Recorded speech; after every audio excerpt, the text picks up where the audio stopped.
Hi, and welcome to the second Women Reinventing Midlife Summit.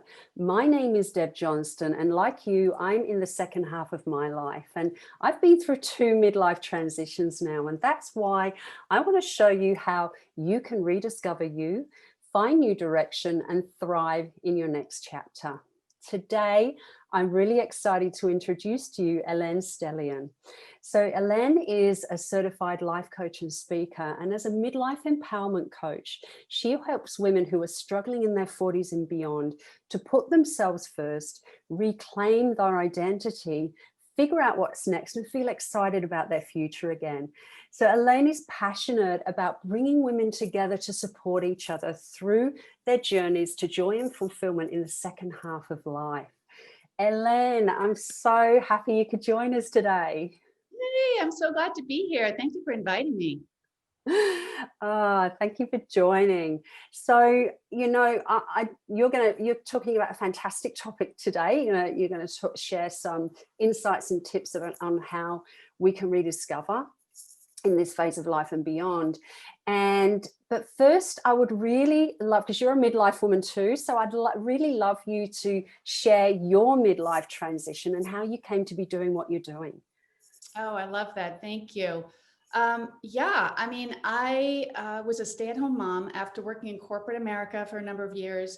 I had twin daughters and stayed at home. And for the first time in my life, really felt a deep sense of purpose. But then they left, they were growing up, leaving the nest. And that's when I felt I was nearing 50 at the same time, kind of lost, kind of unsure of myself. Mm. And I was really wondering what was going to be next for me. And I didn't want to go back to corporate marketing, which is what I had been doing. I wanted to do something that was more fulfilling to my soul, honestly. But I was really unsure what that was going to do, what that was going to be. And what I did is I started by blogging. That was my first iteration. I started interviewing women who had figured it out, who had discovered how to find joy and fulfillment in the second half. And in telling their stories, I was so inspired and so motivated. And I saw there was a real need because so many of us are flailing about trying to figure it out. And why reinvent the wheel? So I decided, how can I be even more involved in helping women do this for themselves? And I decided to become a certified life coach. And not surprisingly, as you know, so many of us who are coaches end up coaching around something that is near and dear to our heart, something we have struggled with. And that was the case for me. So I have chosen to help midlife women who also feel lost and scared and really wonder, what's my future? What does the future hold for me now that maybe my kids are gone, or I've gone through a divorce, or I'm not, fascinated with my job anymore, or I want to move. I want to, big transitions are happening in midlife, or maybe my parents have passed away. And so that's an opportunity really for women to figure out what they want out of their lives. And it's an opportunity for each and every one of us to do that work. So I am just passionate about being there and holding that space for women as they do that for themselves. Yeah, I love. There's nothing like our own personal experiences there to build that passion for what it is that we want to do. And I know certainly for me, my own life experiences too have been the catalyst that have actually, created my change and my transition too. I love that you started with a blog. That's awesome. Yeah, it was a place to start, right? And kind of low commitment. I wasn't even on Facebook when I first, I had said, I'm never getting on Facebook or whatever. And now, of course, Facebook is a huge part of my business. So, and a wonderful way to connect. So yeah, it was a baby step, let's just say. Yeah, that's brilliant. So it's that one little step that gets you to test the waters, that gives you the confidence and belief to get moving. Exactly. Yeah, love it. So rediscovering yourself, that's a really, really favorite topic of mine. So I know that you've got a lot to share with our audience. And, why do you feel it's important for us to rediscover ourselves in this phase of life? Well, midlife is such an interesting time of life. And in all of my research and reading and working with women in midlife, I have found it to be an unbelievable opportunity to really connect with yourself and what you want out of the rest of your life. And it's not an opportunity that comes that often for us. So I think the whole idea of rediscovery is so perfect and so in line with my mission. And I was so excited to talk about this as a result. And I think it's really an important topic that for particularly for women in midlife. So as I was planning today's talk, I was thinking about what really are the critical aspects of rediscovering yourself in midlife. And I came up with sort of 3 action steps based on interviewing hundreds of women at this point. I think I have 350 women on my blog that I've interviewed, as well as working with many, many women in midlife. And so I'd love to share those with you. Yeah, fantastic. So what are they? What are the steps? I'd love to hear. Okay. So the first one is shift your mindset. So, as women, so many of us are programmed to serve, to listen to what others are telling us to do, to what our culture is dictating, to what our society is asking of us. And in doing so, a lot of us neglect our own needs, often over decades, right? We don't listen to that inner voice. We're not even maybe in touch with it. I mean, that was certainly the case for me. So the most important first step in rediscovering yourself is really a mindset shift. Give yourself permission to put yourself first, to put your own needs first. And now that's easier said than done, and it takes a lot of practice. So I'm going to give you some ways you might think about doing that. One way is to say no to things that drain you. So just because you've been doing things a certain way, or you've been doing it for many, many years, doesn't mean you need to continue to do that. So the question I would propose is, what non-essential chores or activities can you let go of that are not serving you, that you're not getting any joys out of? So I'll give you some examples from me, and I'd love to hear yours. One for me is I don't cook for 2. 20 years of cooking for a family kind of did me in. I don't enjoy it. And it felt like a chore, and I like doing it for groups of people, for the holidays, for a family gathering, for friends having over, not so much anymore with COVID. But I just, my husband was a little bit not so keen on this new thing, but he's taking it in stride. So I don't cook for 2. Another one is, this is surprising, I blow dried my hair today. I do not blow dry. Last time we talked, my hair was not blow dried because I usually just do not blow dry my hair. I just find it a waste of time. It's going to get, it takes too long. So unless I'm going to be on video like this and on a, recorded video, not even on a FaceTime or something, I just don't do it. Another one is I don't finish a book if I'm not enjoying it. If I'm like a few chapters in, it's not doing, I used to feel like I had to finish the book. I have to continue watching that TV show. I have to, finish the documentary I started watching. If I'm not loving it, I'm just not going to do it. So I don't know, a few examples of the things I've let go. Is there anything you've let go in your life? Yeah. The cooking one's a big thing, because I know that, that was one of the things when my boys left home. It was like, oh gosh, I don't have to cook pasta dishes anymore. So I stopped cooking pasta dishes. They want those, it's just pasta. Yeah. I know. That was one of the things. And the same with the book thing, same as you. If I'm not enjoying a book, it's not really contributing to me in any way, then I don't continue to read it. For me, it was a lot of internal stuff as well. One of the things externally that I did was I stopped going to the gym, because I used to enjoy the gym in my younger years, but in my, once I got into my, say, mid-50s, and especially after I went through adrenal fatigue about 5 years ago, I stopped enjoying it. But I kept going because I thought, oh, it's important I keep going. I've been going to the gym for like 20 years. It's important I keep going. And then I gave myself permission to actually stop going to the gym. And I cancelled my membership. And now I do yoga, and it's much more energizing for me. It's much more nurturing, and still keeps muscles, still keeps my muscle tone. So exactly. So it's stop doing that, but replaced it with something more nurturing. inwardly, it was that belief stuff, you know, refusing to do those beliefs anymore, or that person's better than me, or I'm not wanted, you know, those kind of beliefs. Yeah, that inner critic looms large for so many of us. That voice inside, you know, that's we're channeling sometimes, you know, a voice we heard in the past, and yeah, it's great to be able to shed that, because it's really toxic. It's just not healthy for us. Yeah. And that dovetails with another way to put yourself first, which is to choose your tribe carefully. So, you know, research has shown how important connection is, right?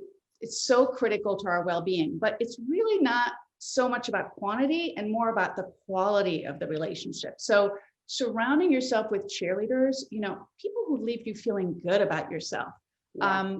letting go of those toxic friends, right? You may not be able to let go of some family members you might wish you could, but you can at least set some boundaries with them. Like what will and what won't you tolerate, right? And these days, for instance, there are people we do not talk politics with. I cannot talk politics with certain people. US politics is a mess, and I've just, you know, it's just not healthy for our relationship. So those are some boundaries, for instance. It's all about really building community, supportive community of friends and family who you know have your back. And so, you know, I've blocked toxic people off my Facebook feed. I'm really focused on building friendships with people who are interested in some of my passions, you know, and really, I don't know, around like women and writing and psychology and coaching. And it's just very interesting to see when you really gravitate toward people who support you, what a wonderful, warm community you can create for yourself. That's so true. Yeah.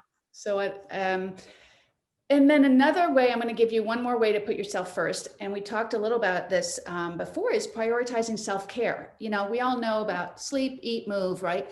It's also about like reducing stress. And in the COVID times, particularly, stress has just been really taking a beating for so many of us. And allowing yourself to seek help, to seek professional help when you need it, especially. Now for me, you know, I'm a huge sleeper. I do not know how insomniacs do it. I am just a mess. The few times a year when I don't sleep, I get 8 hours a night, fabulous sleeper. So I'm very lucky with that. But I don't like to exercise, but I do it. I do it 5 or 6 times a week. Like you, I don't go to the gym anymore because you know what? I've discovered dumbbells and YouTube.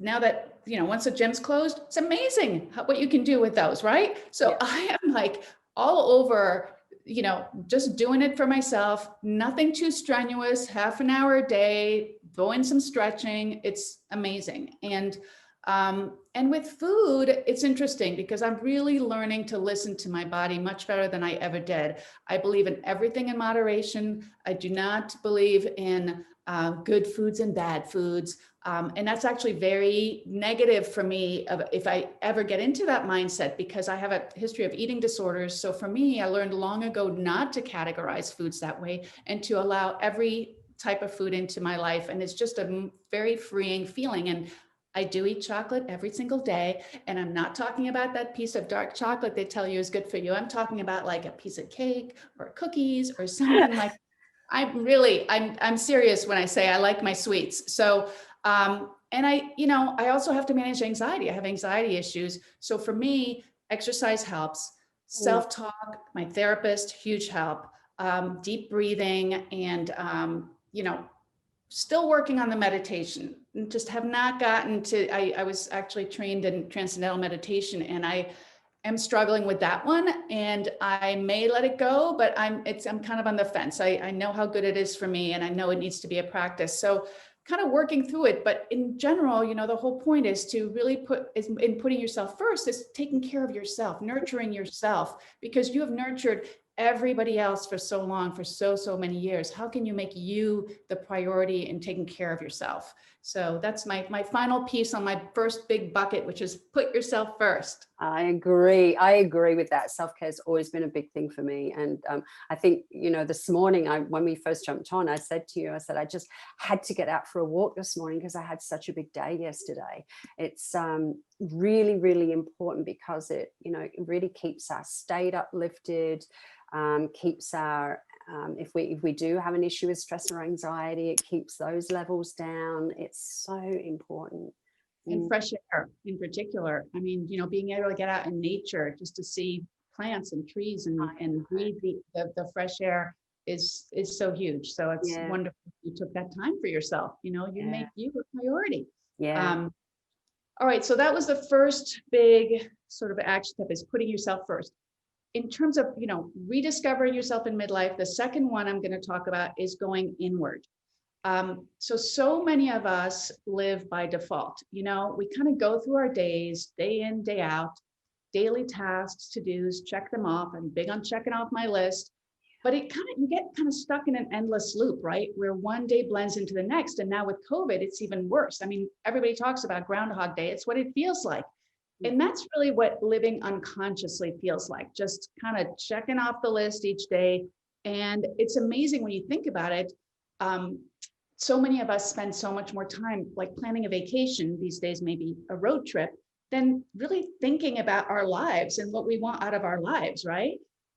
So midlife, as I talked about before, I'm a huge midlife geek, unique opportunity to press pause in our lives. You know, I don't think of it as a midlife crisis. That's actually quite rare in the psychological sense of it, but more as a midlife renewal.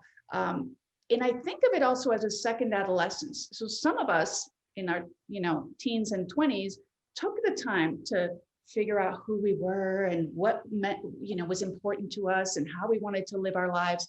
I didn't. I lived very unconsciously. So I kind of did what I thought I was supposed to do next, kind of thing. But I have a chance now, and so does everybody else in midlife.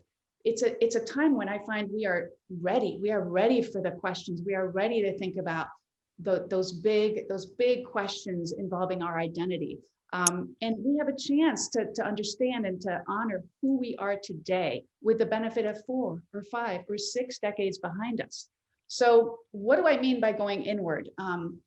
It's really about getting curious and asking the big life questions. So I'm going to give you 3 questions to start you off today.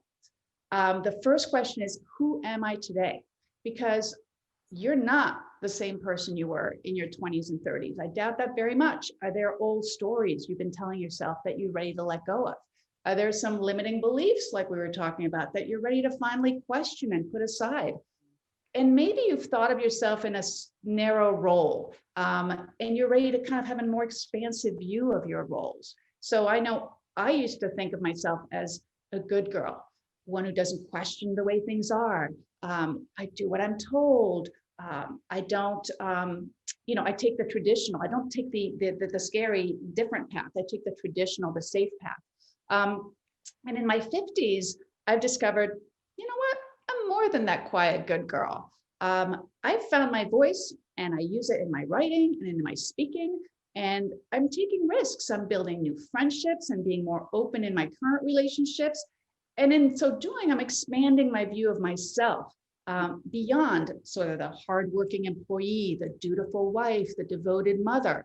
And I'm starting to let go of caring so much what other people think of me, right? So I want to show up in a way that honors like who I am authentically. And I think I'm just discovering that person. I don't know if you've had that experience too, where you kind of just free to be you. Yeah, absolutely. I know, you know, when my dad passed away last year, which was my second transition, that's when I got really down to the guts of it. It's like, who am I? Like, what makes me me?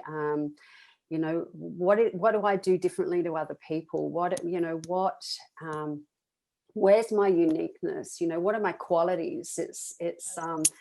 And it was a really fantastic journey, you know, really getting to know who I was. And it became very obvious to me why I was doing what I was doing and what I needed to do next. Yes. But it started with getting to know me. Yeah. Exactly right. Yeah. So, and that the second question gets right to what you were starting to talk about, which is, what do I have to contribute to the world? Yeah. And it's a hard question for so many of us, and particularly for the women I work with, because we've been trained not to brag about ourselves, not to hog the limelight, you know. and it makes it really hard for us to own our gifts. It's definitely a huge obstacle that I work on with all of my clients and with the women in my coaching group. It's like, let's give ourselves permission to brag, right? Let's just own it. Let's own our strengths. And the other thing that I found that's interesting is that if the strength comes easily to us, like if we haven't had to work hard for it, we don't think of it as a strength. Well, everybody, it's easy. It's easy for me. Then it must be easy for everybody else. And that's not true. Just because something is easy for me doesn't mean it makes it invalid. I mean, I'm very organized. It comes super naturally to me. I'm and I'm a little nutsy. I mean, I like to organize a closet if I'm stressed. That's another stress reliever for me. But I'm not going to minimize that as a strength. And I'm organized, with my papers, with everything, with my time. But there are people who are very disorganized and who struggle with this. So own it as a strength, even though it came easily to me. So you've probably found some similar things. Yeah, exactly. I think you're exactly right in what you said, that, when we're good at something, we kind of minimize it. We don't see it as a strength. And we're very, very good at looking at things that we're not good at. We're very good at that. Yes. I'll give a talk and I'll get the survey results from the talk. Beautiful, wonderful, whatever. One will say something negative that I did, that I didn't cover, that I did whatever. That's where I'm focused, right? On the one person who didn't like the talk. Everybody else loved it. But if one person didn't, I mean, we are like wired to look at the negative. So it's something I struggle with, and that we all, but I recognize it now, right? So that's the first step, is awareness, as I say. All right, so now the third big question I want everybody to ask themselves as they go inward is, why am I here? I mean, talk about a huge existential question, right? And it's often the hardest of all, but it's essential for each and every one of us to know our life's purpose. So we're getting into purpose now, which is, as you know, one of my favorite topics. And as humans, we're naturally goal-oriented. We want something to strive for. We don't want to just wake up aimlessly every day with like no direction, right? And what's interesting about purpose is I find it brings you two very different things: peace and excitement. Peace, because you can stop wondering if what you're doing is every day amounts to anything, if you're on the right path, if you're having an impact. I mean, it's unbelievably calming. Once you know your purpose.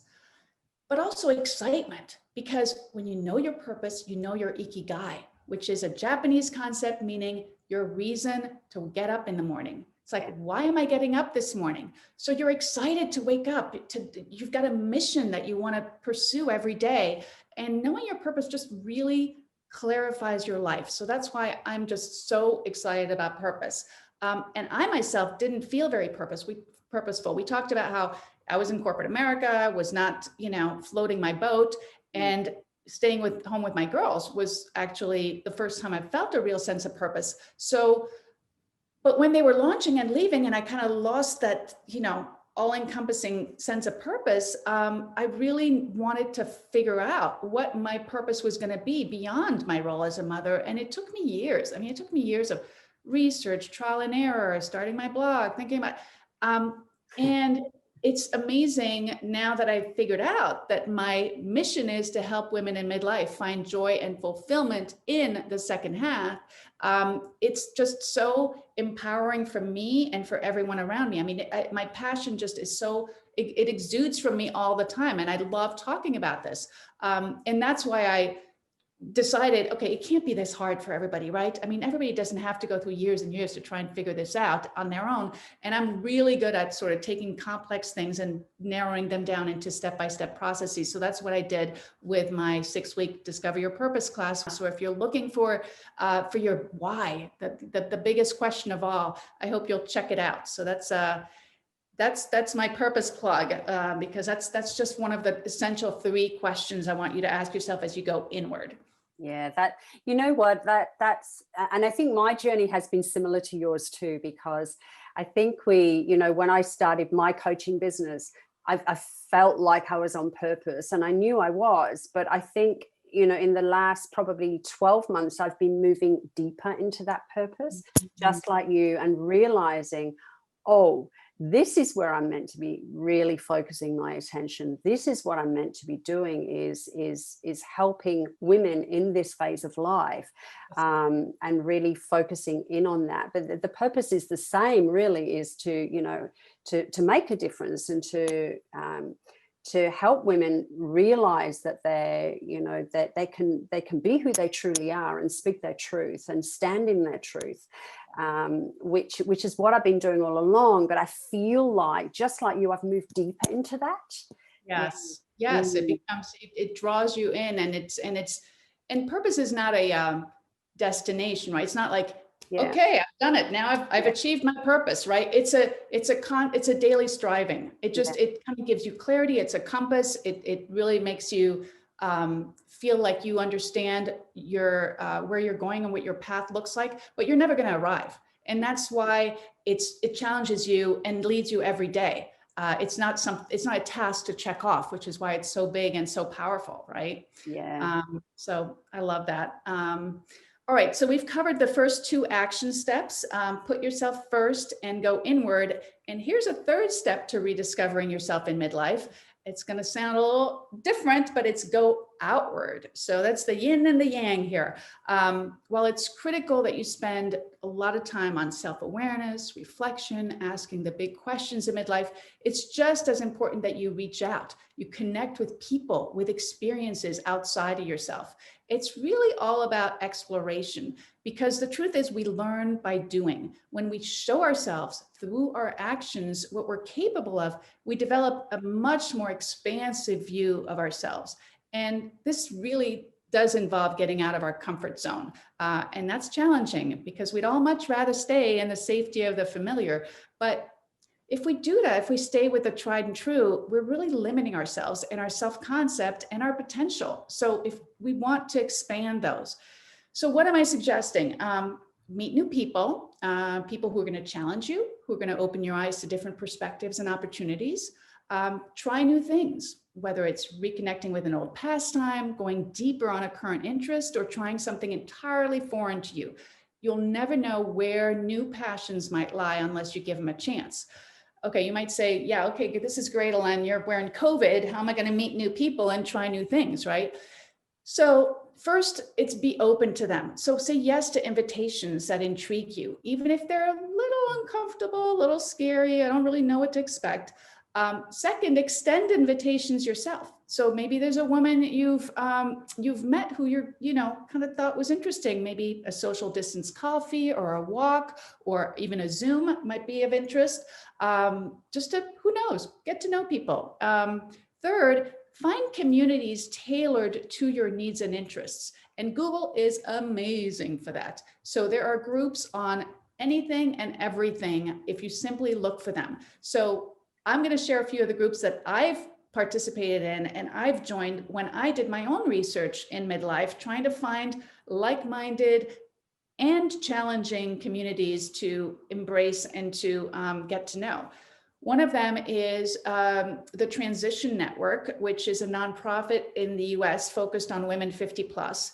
Eventually, I ended up becoming part of the leadership of our Chicago chapter, revitalizing our chapter. Now I'm in charge of their programming, and they have chapters all over the US, a really, really cool organization. Another one, when a pandemic hit, is that I found is designer Eileen Fisher has a foundation which supports free weekly Zoom discussions with women from all over the world. It's called Women Together Connect, and you're literally, there's usually a topic, there's sometimes a speaker. The woman who leads it is amazing. She's a coach, she's, and this is all nonprofits, it's all free. And then they'll throw you with a question into a breakout room full of strangers from all over the world. It's really, really cool. Big scary, but it's really exhilarating just to meet new people. And I'm an introvert. So one-on-one, I'm very engaging. Throw me in, at a party with 50 people, I'm against the wall. Like I'm looking for the one person I think, is by herself and might want to connect with me.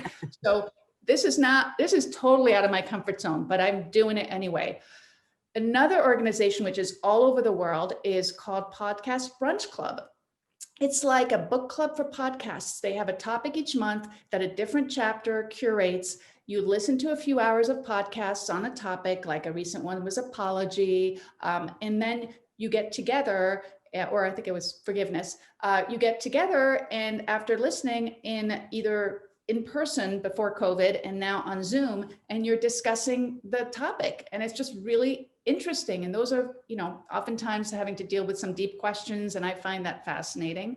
Another one is meetups. I'm going to have to give a plug for meetups, because when and I think you have them in Australia too, Yeah. right? Yeah, Yeah. So when I moved to, we split our time between Chicago and Sarasota. And when we went to Sarasota for the first time this past winter, I knew nobody. So I just started going to meetups, and I particularly found a few I liked around. There was one on spirituality, one on speaking French together, which is my first language, and one on discussing current events. And I started going, and now, of course, you know, I think they're doing a lot of them on Zoom, but meetups are fabulous. They are everywhere in the world, Australia too. And yeah, and so just, you know, that's another thing. And then don't forget Facebook groups. There are Facebook groups for everything, and with very interesting people in them. So I belong to, I think, 24 groups, and I have my own group called Empowering Women in Midlife. I invite everybody to join us.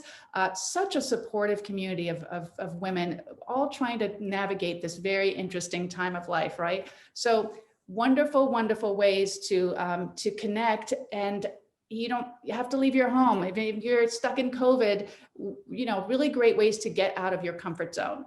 Yeah, fantastic. There's some great tips there. Thank you so much, Elaine.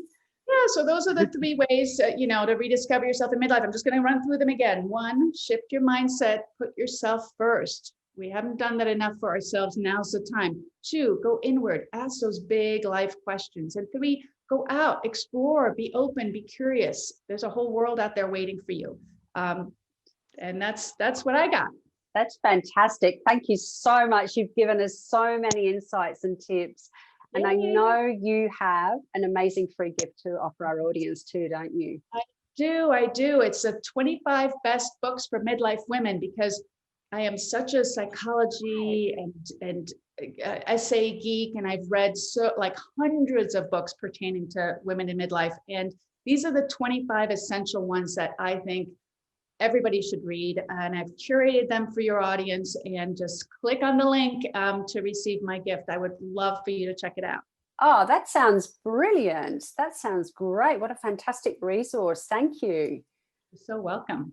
And you can access Elaine's free gift on this page that you're watching the video on now. Just that you'll click on a link. It just says access free gift here. Click on that link to access Elaine's free gift. You can also do that in the email as well. There'll be a link in the email that you received today as well. So there's 2 places there you can access Elaine's free gift.